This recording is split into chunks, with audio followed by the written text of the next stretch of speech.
Here's the reality. Brittney Griner is a hostage in Russia.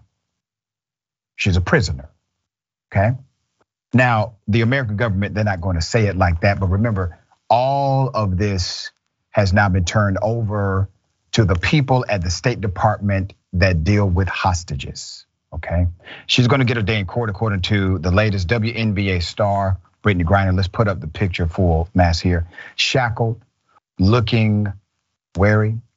Griner was ordered to stand trial last Friday by a court near Moscow on cannabis possession charges about 4.5 months after her arrest at an airport while returning to play for a Russian team.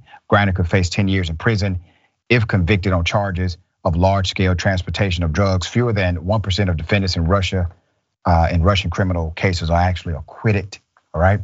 At Monday's closed-door prelim hearing at the court in the Moscow suburb of Khimki, Griner's detention was extended for another 6 months.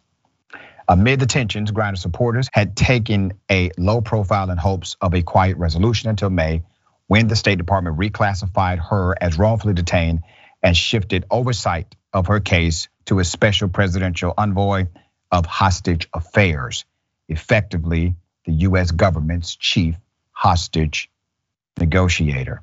I have Rick, who is my go-to guy for all things sports, but obviously there's a social interplay here. Give me your breakdown on what's happening with Ms. Griner now. Okay, so it's not just the US State Department. Bill Richardson, who is a former ambassador to the UN for the US, he has his own, let's call it like a private practice per se. Yeah. He's working on this as well. He has helped out others who have been in detention and taken, let's just call it what it is. In my opinion, it seems like she is being held captive and a prisoner of war because they know that the United States has people that they also have captured. One of them via USA Today is Victor Bout. He was arrested in 2008 after undercover agents asked him to sell them missiles capable of shooting down American planes. This is basically a guy that you could get any missile from at any time. So he is important to Vladimir Putin. When all of this happened, it was in February. It was a few months before the illegal Russian invasion of Ukraine. Brittney Griner is one of the most celebrated and decorated basketball players currently in the United States, specifically on the women's side as well. We don't know also, and it's very important that we state this, we do not know if she actually had vape cartridges.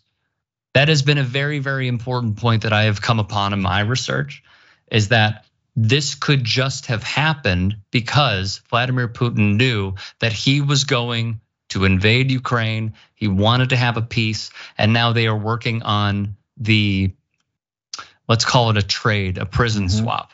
I really can't predict what's gonna happen, but I do know that we need to bring Brittney Griner home. Kathy Engelbert, the WNBA commissioner, has said we need to bring Brittney Griner home. And they've also not only launched websites in her name, but also put BG32 on WNBA courts to try and spread awareness of this injustice that has happened.